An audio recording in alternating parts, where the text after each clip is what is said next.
तो स्वागत है हमारा यूट्यूब चैनल प्रसाद ऑनलाइन क्लासेस पे। आज हम हाजिर हैं हिंदी 100 मार्क्स काव्य खंड से। और काव्य खंड का पहला चैप्टर जो है कड़बड़क, जिसके लेखक हैं मलिक मोहम्मद जायसी। मलिक मोहम्मद जायसी के बारे में जान लेते हैं। मलिक मोहम्मद जायसी प्रेम के पीर के कवि कहे जाते हैं। तो ये क्वेश्चन भी हुआ कि प्रेम के पीर के कवि किसे कहे जाते हैं, तो मलिक मोहम्मद जायसी को।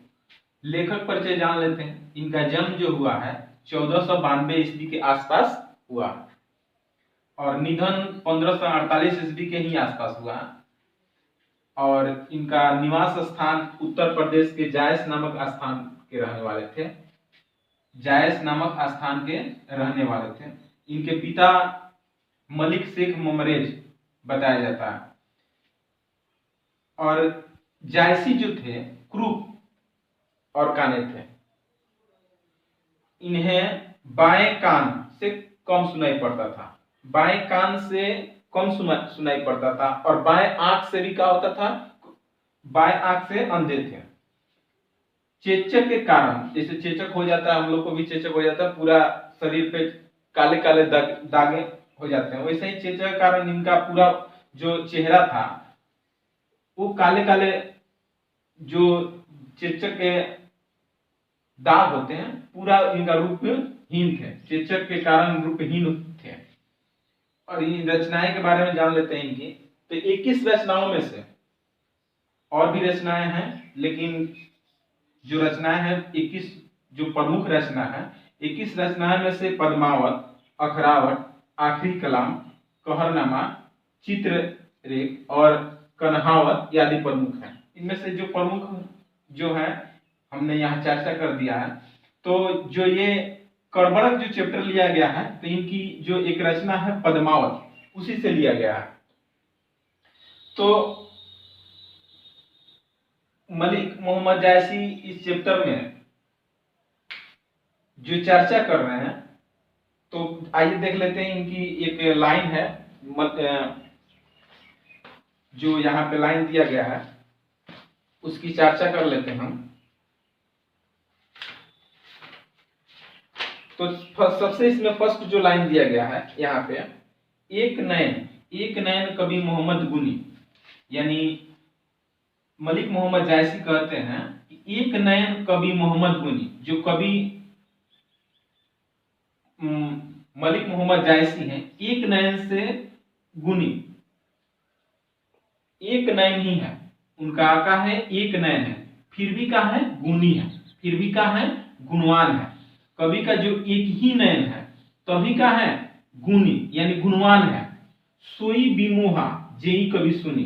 और इन मलिक मोहम्मद जायसी को जो भी सुना वो का हो गया बिमोहा, यानी मोहित हो गया।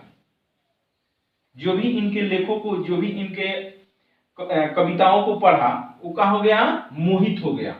तो आइए जो ऐसे ही परीक्षा एक लाइन दे देता है और उसका क्या होता है, अर्थ लिखना होता है, भवार्थ लिखना होता है। तो यहाँ पे हम भवार्थ लिखकर एक समझाए हैं।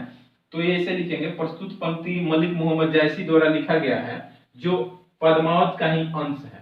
तो पहले ही बताया कि ये जो चैप्टर लिया गया है पद्मावत से ही लिया गया है। और जिसमें कवि कहते हैं कि एक नयन होते हुए भी जायसी का है गुणी, यानी गुणवान है। यहाँ पे एक नयन कवि मोहम्मद गुनी, तो एक नयन होते हुए भी जायसी का है गुणवान है। जो भी इनकी काव्य को सुनता है, जो इनकी कविताओं को सुनता है, वो क्या हो जाता है, मोहित हो जाता है। तो आइए अगले लाइन के साथ फिर मिलते हैं। चांद जैस जग विधि अवतारा, चांद के जैसा ईश्वर ने, विधि मतलब ईश्वर ने अवतारा। चांद जैसा विधि अवतारा, दिन ही कलंक किन्हीं उजियारा। और जैसे चांद में दाग होता है, वैसे ही हमें भी एक दाग है, यानी हमारे आंख से भी एक आंख से मलिक मोहम्मद जायसी का थे अंधे थे, और एक कान से भी कम सुनाई पड़ता था। जग सूझा एक ही नैना, लेकिन एक ही नयन से क्या किया, पूरे जग को भली भांति समझा। हुआ शुक्र उस नक्षत्रमा, और जैसा अकेला शुक्र नक्षत्रों के बीच क्या होता है, उदित रहता है, वैसे ही एक ही आंख से पूरी दुनिया को हमने क्या कर लिया, भली भांति समझ लिया। तो वैसे ही इसको भी बनाएंगे। प्रस्तुत पंक्ति मलिक मोहम्मद जायसी द्वारा रचित महाकाव्य पद्मावत के अंश है, जिसमें कवि कहते हैं कि ईश्वर ने चंद्रमा की तरह इस धरती पर उतारा, लेकिन जैसा चांद में कमी है वैसे कवि में भी है। फिर भी कवि चंद्रमा की तरह अपने काव्य के प्रकाश से पूरे संसार में फैला रहे हैं। काव्य के प्रकाश को पूरे संसार में क्या कर रहे हैं, फैला रहे हैं। जिस प्रकार अकेला शुक्र हुआ शुक्र, यानी जिस प्रकार अकेला शुक्र नक्षत्रों के बीच उदित है, उसी प्रकार कवि अपनी एक आंख से दुनिया को भली भांति क्या कर लिया, समझ लिया। एक ही नैना जब सुझा, यानी एक ही आंख से पूरी दुनिया को हमने क्या कर लिया, भली भांति समझ लिया। नेक्स्ट लाइन, जौ लही अम्बही डाभ न हुई।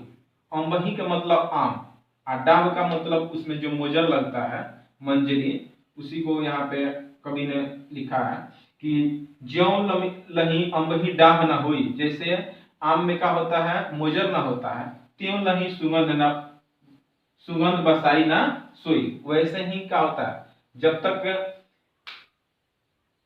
आम में मोजर न लगता है, यहाँ पे लिखे हमने, जब तक आम में डाभ नहीं होती है तब तक उसमें सुगंध नहीं आती है।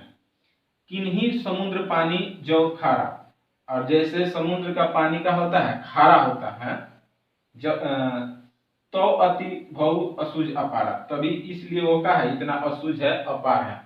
अगर मान लो कि समुद्र का पानी मीठा हो जाए तो उस समुद्र का महत्व नहीं रह जाएगा, उतना अपार समुद्र का कोई महत्व नहीं रह जाएगा। तो नेक्स्ट टाइम फिर देखते हैं।